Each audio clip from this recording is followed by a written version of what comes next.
Elles sont russes, influenceuses, et depuis quelques jours, elles interpellent Vladimir Poutine, comme cette vedette de la télé-réalité domiciliée à Monaco. Владимир Владимирович, вас боятся. Люди сейчас гуглят, яндексят, как можно переехать из России и жить в другую страну. Это сейчас один из самых популярных запросов, кстати. Assiste-t-on à une vraie fronde anti-Poutine ou à une opération orchestrée par le Kremlin pour débusquer les voix critiques? Ces journalistes russes exilés aux Pays-Bas s'interrogent. Tout le monde parle du fait que Victoria Bonia se serait exprimée contre Poutine, qu'elle serait la nouvelle figure de l'opposition. En réalité, elle n'arrête pas de le flatter. Elle dit que c'est un président fort. Ils y croient vraiment que Poutine n'est pas au courant ou ils disent ça pour la forme? Le Kremlin n'a pas condamné la vidéo. Il dit prendre en compte les critiques adressées par le peuple, notamment celles sur les fréquentes coupures Internet. Censées réduire le risque d'attaque de drones ukrainiens, ces restrictions tapent sur les nerfs des Russes depuis des semaines. On a l'impression d'avoir été téléporté 20 ans en arrière. Et cette grogne se ressent dans les sondages d'opinion. La cote de confiance de Vladimir Poutine fléchit sur fond d'activité économique au ralenti. Il l'a lui-même reconnu la semaine dernière pour la première fois. Les statistiques montrent que la croissance économique est malheureusement en baisse depuis 2 mois consécutifs. La guerre en Ukraine pèse sur l'économie russe, d'autant qu'après 4 ans de conflit, la ligne de front semble figée. Des Russes n'hésitent plus à confier leur lassitude. Nous attendons tous avec la plus grande impatience que cette affaire profondément fratricide prenne fin. Nous l'attendons vraiment. Alors, entre le conflit en Ukraine qui s'éternise, le déclin économique et la censure sur Internet, le système Poutine est-il en train de vaciller? L'homme fort de Moscou donnerait-il des signes de faiblesse? Eh bien, merci à tous les trois de nous avoir rejoints pour répondre à ces questions tous ensemble. À mes côtés, Jean de Glignasti, bonsoir, bienvenue. Vous êtes directeur de recherche à l'IRIS, ancien ambassadeur de France en Russie. Vous avez publié aux éditions Erol Géopolitique de la Russie. Et selon vous, la crise économique, les mesures répressives comme la censure d'Internet pourraient être acceptées par la population russe au nom de la défense du pays, au nom de la défense de la Russie. Mais si la Russie ne gagne pas la guerre, évidemment, ces mesures n'ont plus de sens. À vos côtés, Clémentine Fauconnier, bonsoir. Bonsoir. Bienvenue, vous êtes maîtresse de conférences en sciences politiques à l'Université de Haute-Alsace, spécialiste de la politique russe. Et vous publiez demain un nouvel ouvrage, La Russie de Poutine, du tournant autoritaire à la guerre, aux éditions Le Cavalier Bleu. Et vous ne pensez pas, vous, que le régime de Poutine soit proche de la chute, malgré une popularité en baisse liée en grande partie à la censure d'Internet. L'expérience a montré, dites-vous, que ce dirigeant sait s'adapter. Et à vos côtés, Vera Grantseva, bonsoir, bienvenue, bonsoir. Politologue, spécialiste de la Russie. Vous avez publié aux éditions du CERF « Les Russes veulent-ils la guerre ?» Et selon vous, de plus en plus d'influenceurs critiquent le pouvoir. Cela pourrait s'inscrire dans une stratégie d'influence, justement liée à certains cercles du Kremlin, afin d'alerter Vladimir Poutine sur le mécontentement qui monte dans une part croissante de la population. Tout de suite, pour ouvrir le débat, Valérie, vous avez une influenceuse qui est même l'influenceuse du jour. Exactement, elle s'appelle Victoria Bonia. Elle rassemble 13,6 millions d'abonnés sur son compte Instagram. Cette influenceuse russe vit désormais à Monaco. Eh bien, elle s'est adressée directement au maître du Kremlin en ces termes. Vous allez les découvrir. Vladimir, les gens ont peur de vous. Je pense qu'entre vous et nous, les gens ordinaires, il y a un mur infranchissable.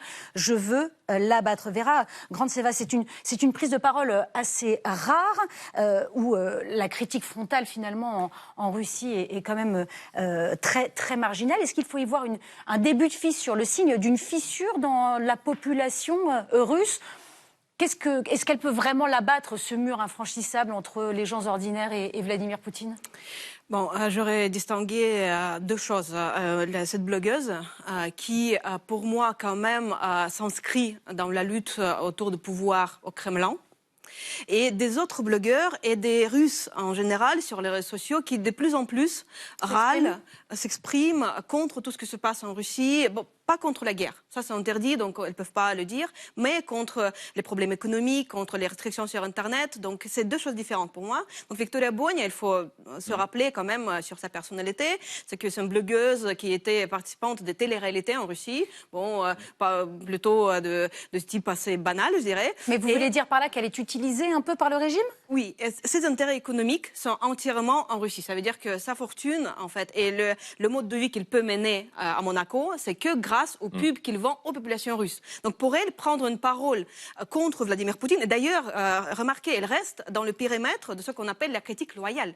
Jamais elle critique ouvertement Poutine. Elle ne critique jamais directement lui. Hein. Exactement. Elle ne jamais met en question son régime. Jamais elle était contre la guerre. D'ailleurs, elle dit que je ne suis pas l'opposition russe. Je veux attirer l'attention de M. Poutine. Donc pour moi, ça s'inscrit dans la lutte de pouvoir autour de Poutine, où effectivement maintenant il y a le FSB qui a pris beaucoup de contrôle, il y a les autres groupes d'influence qui veulent alerter Vladimir Poutine que la situation s'empire et la population commence à en avoir marre. Alors on vous entend et pourtant le porte-parole du Kremlin a pris cette parole très au sérieux. Alors c'est peut-être aussi dans cette même stratégie, mais on va regarder ce que Dimitri Peskov a déclaré. Bien sûr, nous avons vu la vidéo de Bonia, nous avons déjà travaillé sur cette question, mais nous allons encore déployer des efforts considérables. Clémentine Fauconnier, est-ce que ça veut dire que cette prise de parole de cette blogueuse, elle est quand même prise au sérieux ? Oui, parce qu'elle permet finalement de canaliser un mécontentement dans la population qui est tout à fait sensible, qu'on voit, même si, alors, sur la question de la baisse de la cote de popularité de Vladimir Poutine, ça peut évidemment faire rire, puisque 60% et quelques, ça pourrait faire rêver beaucoup de dirigeants occidentaux. Mais ce qui est intéressant quand même depuis maintenant 25 ans, c'est de voir les variations. Ils sont crédibles, ces sondages en Russie d'ailleurs. Les gens disent librement dans la rue qu'ils ont une bonne ou une mauvaise opinion. Il faut les interpréter. Évidemment que ce n'est pas... il faut les interpréter avec des outils spécifiques, mais ça dit quand même, ça ne dit pas rien. Surtout, je dirais, les variations. C'est-à-dire que les moments où la cote de popularité de Vladimir Poutine chute, par exemple au moment de la réforme de retraite en 2018, ça correspondait vraiment à une réalité. Et donc là, le Kremlin a tout à fait perçu le mécontentement de la population. Et donc, alors le degré de mise en scène, il est toujours difficile à évaluer. Mais en tout cas, le fait que ce soit porté pour l'essentiel par une actrice comme Victoria Bonia, ça permet justement, dans un registre qui reste extrêmement légitimiste, comme ça vient d'être dit, qui distingue bien Vladimir Poutine de son entourage, à la fois de mettre en scène le mécontentement et de montrer que sur un sujet qui n'est pas forcément le sujet le plus chaud, à savoir la guerre en Ukraine, il y a des possibilités d'adapter à la marge. Pour les réformes de la retraite, par exemple, le gouvernement avait reculé un petit peu. Jean de Glignasti, cet épisode, il permet à Vladimir Poutine d'envisager peut-être des limogeages au sein du pouvoir, de désigner des boucs émissaires. On sait qu'il y a des législatives au mois de septembre, je crois, en Russie. Tout à fait. Enfin, on est quand même dans un schéma très classique en Russie du bon tsar et des mauvais boyards. Et donc, on invoque le bon tsar en disant « on vous ment ». D'ailleurs, elle a dit « on vous ment ». C'est important parce qu'on est vraiment dans le schéma habituel. C'est votre entourage, c'est la cour qui vous ment, en quelque sorte, les courtisans. On continue à vous faire confiance. Alors, des boucs émissaires, il y en a déjà eu quelques-uns, puisqu'on a pratiquement purgé la moitié du ministère de la Défense. Mais les résultats militaires sont pas meilleurs avec la nouvelle équipe. Il y en aura d'autres, sans aucun doute. Ce qui m'a frappé, c'est que un des membres de l'équipe de Kirienko, qui est le numéro 2 de l'administration présidentielle, mais qui est tout puissant, qui s'occupe des questions politiques. Le numéro 1 s'occupe essentiellement de l'administration. Et un numéro 2 a été arrêté par le FSB, c'est-à-dire par les services de sécurité. Alors, Kirienko, en principe, c'est un des personnages les plus puissants de la Russie. Donc, on sent bien qu'il y a des tensions à l'intérieur du système et il y aura nécessairement des boucs émissaires à un moment ou à un autre, sauf en cas très improbable de victoire sur le terrain en Ukraine. On évoquait à l'instant le rôle donc de ces blogueurs ou de ces influenceurs ou influenceuses. Et justement, Fanny, la Russie forme ces jeunes pour faire la promotion en ligne de la guerre en Ukraine. Oui, et précisément, vous le disiez, pour devenir des influenceurs. Pour cela, le Kremlin a créé des camps de création de contenu. Des dizaines d'adolescents, 14, 16 ans environ, y apprennent à créer des vidéos, maîtriser l'intelligence artificielle, conserver et créer une communauté d'abonnés. Des militaires et des journalistes des médias d'État jouent les enseignants. Et puis dans certains camps, des concours sont même organisés pour couronner, récompenser les blogs les plus vus, les plus consultés et les plus soignés. Rappelons qu'en Russie, la moitié des 18-24 ans s'informent avant tout, voire exclusivement, sur les réseaux sociaux. But assumé de cette opération, diffuser les valeurs de l'État auprès des jeunes pour les radicaliser et les appeler sous les drapeaux. Au cœur de cette stratégie, d'ailleurs, également des groupes de jeunesse, exactement comme à l'époque soviétique. Jeunes Armée, par exemple, créé il y a 10 ans, ou encore le mouvement des premiers qui revendique 14 millions d'abonnés sur les internets. Les jeunes Russes y découvrent le maniement des armes et ils apprennent aussi à avancer en terrain de guerre. Pour Vladimir Poutine, que je cite, l'éducation patriotique des jeunes est essentielle. Il y a 3 ans, il citait d'ailleurs cette phrase de l'ancien chancelier allemand Otto von Bismarck.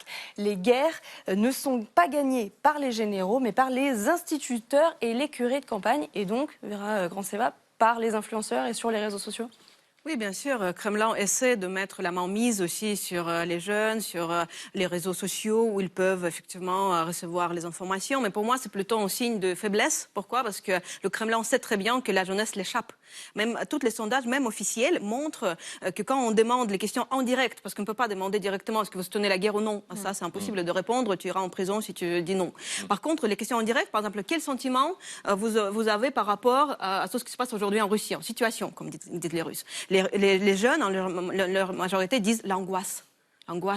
Ou par exemple les autres sondages qui montrent que 45% des jeunes veulent partir de la Russie. Et ça, d'ailleurs, cette tendance, je la vois beaucoup sur les réseaux sociaux, sur Instagram, qui est interdit aujourd'hui en Russie, que beaucoup de jeunes se filment en disant que je veux plus mon futur ici dans ce pays, je veux partir, je veux vivre dans un pays libre parce que je veux en fait communiquer avec le monde entier. Vous disiez justement les réseaux sociaux, Instagram interdit, le pouvoir essaye de contrôler Internet. Mais oui, depuis le début de la guerre en Ukraine, les plateformes occidentales sont progressivement évincées au nom du respect de la législation russe, une stratégie qui s'inscrit dans le projet plus large d'Internet souverain, mais qui pose question à la population russe, comme l'a lui-même reconnu le porte-parole du Kremlin la semaine dernière à Moscou. Что касается не борьбы, а ограничений в работе мессенджеров, то это связано с необходимостью определенными зарубежными компаниями выполнять нормы наших законов. Понятно, что ограничения в работе интернета вызывают неудобства для многих граждан. Но сейчас такой период, после того, как Clémentine Fauconnier, finalement, cette stratégie nationale, officielle d'un Internet souverain en Russie, elle est contre-productive ? Elle peut l'être en partie. Alors, ça a été initié en 2019, alors à un moment où la vie politique russe était déjà considérablement durcie. Et donc, ça n'a fait que continuer. Ça a été accéléré, évidemment, par la guerre. Ça peut être contre-productif, en partie parce que ça suscite un grand mécontentement. Alors, parler de contrat social entre l'État russe et la population, c'est un petit peu compliqué. En tout cas, le pacte tacite qu'on dit souvent qui existe entre le Kremlin et la société, c'est de dire, en gros, que la vie quotidienne doit être la moins impactée possible par les grandes décisions politiques. Et en échange, la population est démobilisée et n'est pas supposée participer.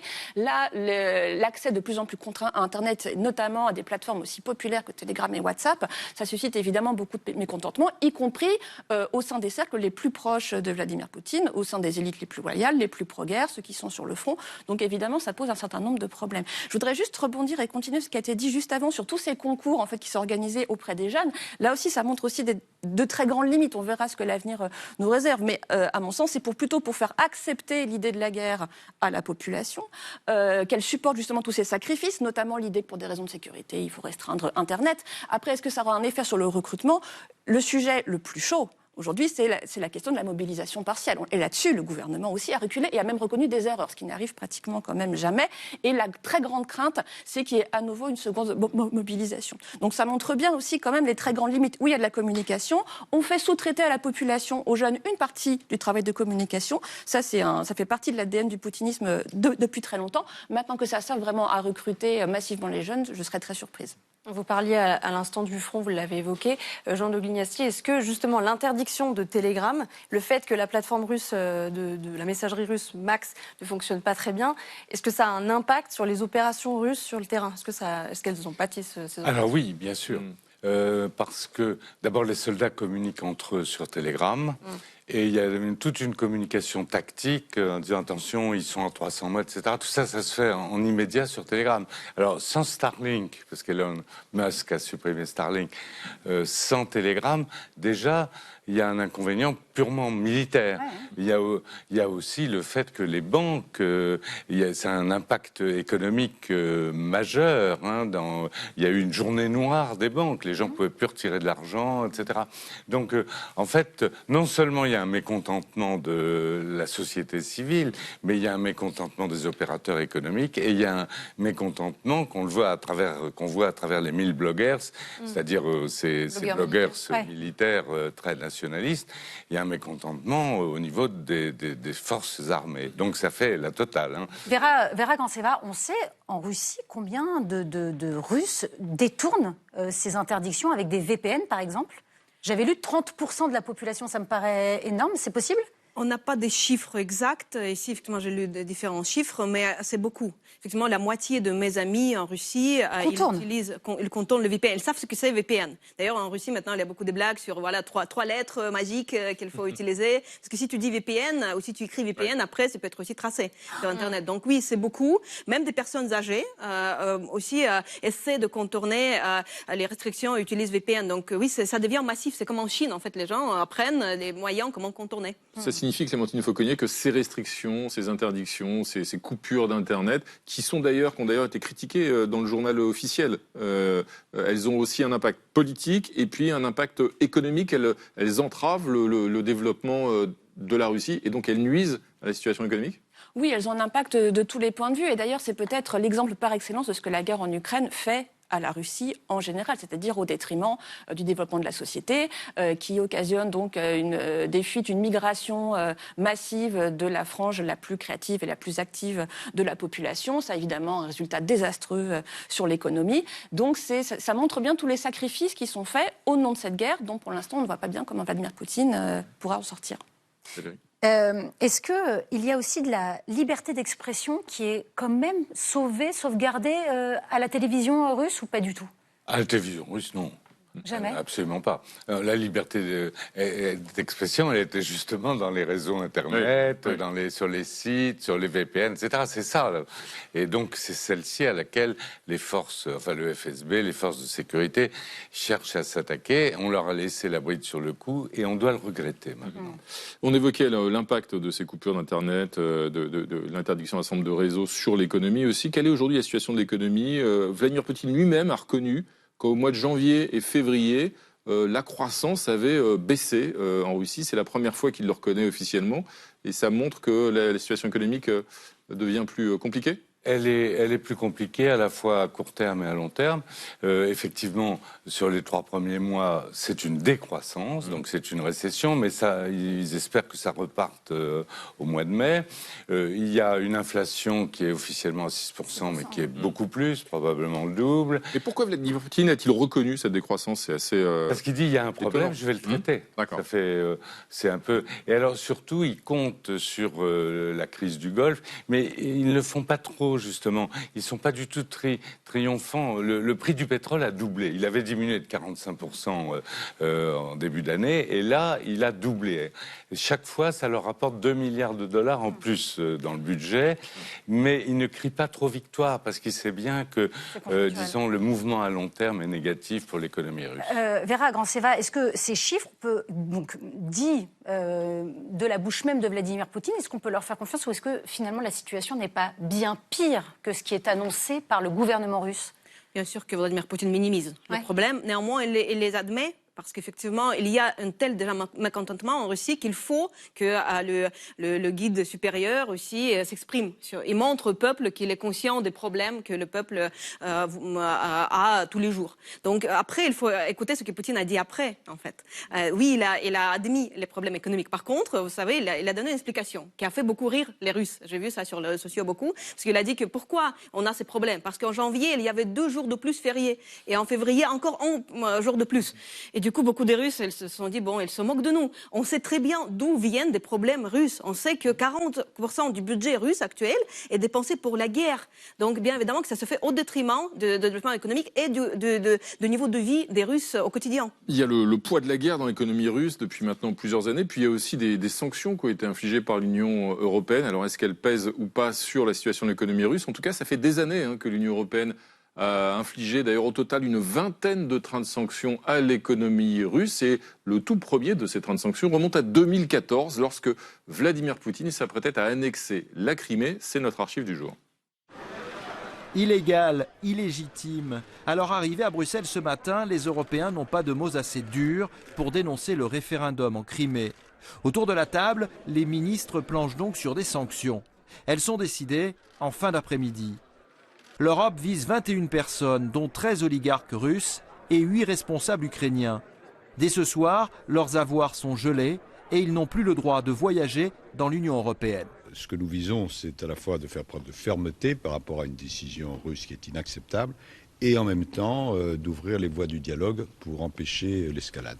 Clémentine Fanconi, on en est aujourd'hui au 20e paquet de sanctions. La Russie est toujours là, debout. À quoi servent ces sanctions?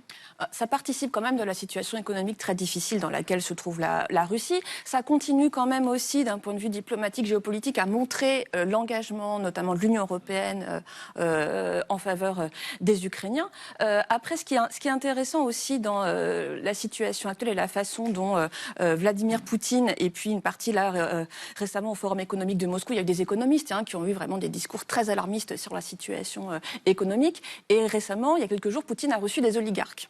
Voilà, pour leur dire qu'il fallait qu'ils contribuent. Donc là, on voit très bien aussi comment le patron du Kremlin est en train de tourner la situation en désignant de fait potentiellement des responsables, en tout cas d'où pourrait éventuellement venir la solution. En revanche, ce qui était attendu au début lors des premiers paquets de sanctions, c'était d'espérer une espèce de fissure au niveau des élites et qu'il y aurait une désolidarisation. Ça n'a pas marché. Jean de Gligny, c'est même l'inverse. Oui.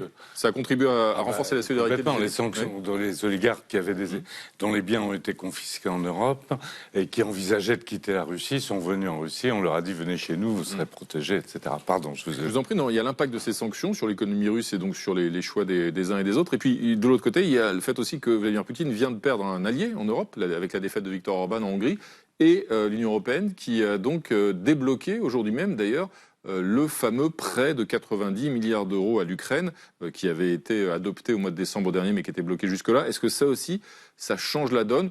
Sur le plan militaire d'abord, évidemment, avec la guerre en Ukraine, et puis globalement sur le paysage économique et sur la situation en Russie.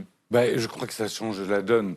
Enfin, je crois que ça oblitère encore plus les chances de gagner sur le terrain, parce que l'Ukraine était un peu étranglée financièrement, et donc là, ça y est, elle a une bouée de sauvetage. Actuellement, les Russes, c'est l'offensive de printemps. Je pense que si Poutine espère que ça réussisse, mais si ça réussit pas, tous les problèmes que nous avons décrits à l'instant vont être démultipliés.